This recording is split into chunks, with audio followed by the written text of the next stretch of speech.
Hello guys, দেখো রোজকার মতন রান্না নিয়ে চলে আসছি। কড়াই বসিয়ে দিয়েছি, তেল গরম হয়ে গেছে।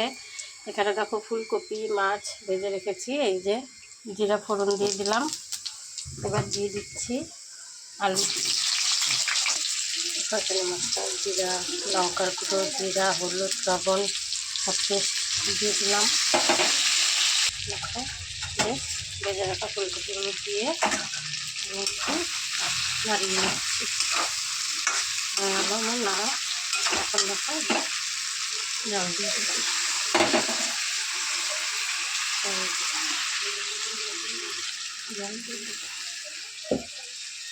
দেখো যে মাছ দিয়ে দিলাম।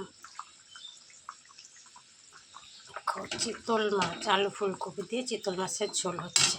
দেখো মাছ হয়ে গেছে, নামিয়ে দেবো। তাহলে আজকে আমাদের এই রান্না। টাটা।